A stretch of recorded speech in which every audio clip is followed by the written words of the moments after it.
रायगड सम्राट अल्पावधीत लोकप्रिय ठरलेले रायगड सम्राट रयतेच्या सेवेसाठी सदैव पुढे. रायगड सम्राट राजकीय, सामाजिक, शैक्षणिक, शेतीविषयक अचूक बातम्यांसाठी रायगड सम्राट न्यूजला सबस्क्राईब करा. स्थायी समितीमध्ये लगभग इतिवृत्ताचा विषय पकडून 25 विषय होते. त्याच्यामध्ये पहिलाच विषय टॉयलेटचा होता. मागच्या सभेमध्ये आम्ही म्हणालो होतो का बाबा ती सॅम्पल बघितल्यानंतर आम्ही त्याचा पुढचा निर्णय देऊ. परंतु मे महिना चालल्यामुळं लेबरचं शॉर्टेज असल्यामुळं त्याला थोडासा वेळ लागतोय. आम्ही एक विषय स्थगित ठेवलाय. दुसरा विषय जलपर्णीचा विषय होता, तलावाचा मोठा विषय होता 5-6 कोटीचा. मागच्याच हप्त्यामध्ये आम्ही वडाला तलावामध्ये ते जलपर्णीचे जे सूक्ष्म किडे असतात त्याच्यामुळं गवताचा नाश होतो. त्याचा आम्ही त्या ठिकाणी ते किडे सोडलेले आहेत. आता 3 महिने 6 महिन्यामध्ये काय फरक पडेल त्याच्या अनुषंगाने तो विषय आम्ही रद्दच केलेला आहे. हा जनतेचा पैसा आहे, टॅक्सचा पैसा. कुठे पण पैसे वेस्ट करणं हे आमच्या कमिटीला मान्य नाही. त्यामुळं विरोधी असतील किंवा आम्ही असू तो विषय रद्द केलेला आहे. असे 2-3 विषय आम्ही स्थगित ठेवलेत. त्याची पाहणी करून आपण त्या ठिकाणी त्याला पुढच्या स्थायी समिती कमिटीमध्ये मान्यता देणार आहोत. अशा ह्या खेळीमेळीच्या वातावरणात जनहिताच्या जे प्रश्न आहेत ते आम्ही मार्गी लावण्याचा प्रयत्न करतो. गेली 3.5 वर्ष प्रशासन काळामधले हे विषय आहेत. आता जे विषय येणार आहेत ते महासभेत पहिला तुम्हाला तर माहिती आहे प्रथा काय आहे. महासभेत येतो, महासभेत मंजुरी झाल्यानंतर त्याचं टेंडर होतो. टेंडर झाल्यानंतर जे कोणी बसतील त्या हिशोबात येतील. टेंडर ओपन झाल्यानंतर मग नंतर आमच्याकडे मान्यतेला येईल. तर ती प्रथा लागण्यासाठी आता 1-2 मीटिंग आम्हाला लागतील. त्या मीटिंग लागल्यानंतर सुरळीत कारभार होणार आहे. कारण आम्ही जे सदस्य जे निवडून आले 78 प्लस आमचे 7 कॉपमध्ये सदस्य आहेत. एकूण 85 सदस्यांचा विचार करता आणि ज्या ज्या सदस्यांच्या मागण्या आहेत त्या जनहिताच्या आहेत का काय त्या अनुषंगाने आम्ही पुढच्या येणाऱ्या काळामध्ये पनवेल महानगरपालिकेचा हा जो पायंडा व्यवस्थित पाडू आणि विकासाच्या धोरणात्मक निर्णय घेऊ.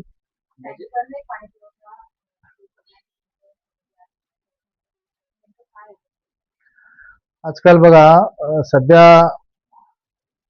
बरेचशा उपाययोजना मान्य आमदार साहेब स्वतः प्रशांतदादा ठाकूर स्वतः या पाण्याच्या लाईनसाठी झगडत असतात. नेहमी मिटिंग घेत असतात.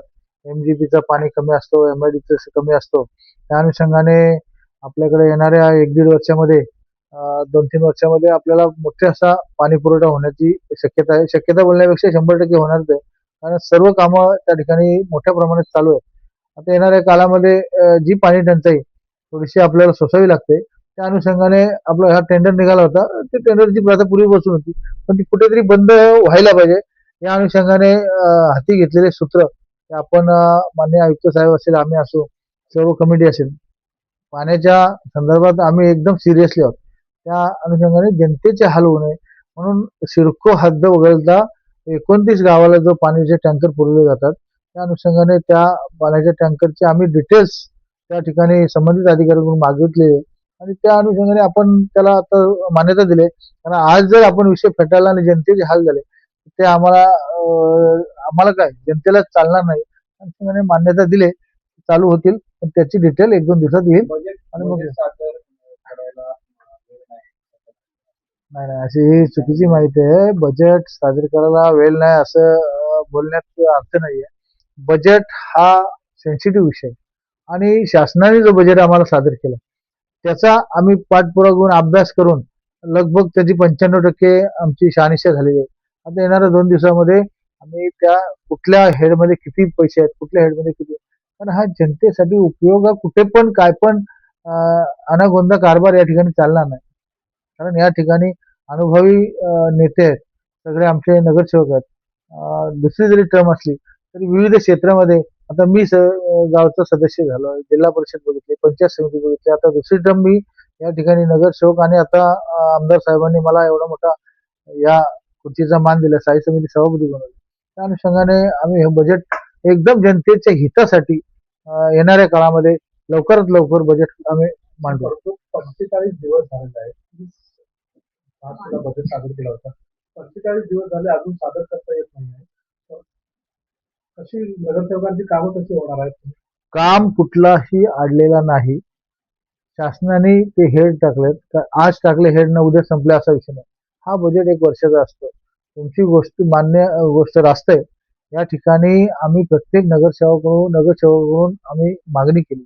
बाबा कुठल्या कामासाठी किती पैसे लागतील, कुठल्या हेडमध्ये किती लागतील, पाणीपुरवठा किती लागतील, रस्ते बांधकामासाठी किती लागतील, असे 32 हेड आहेत.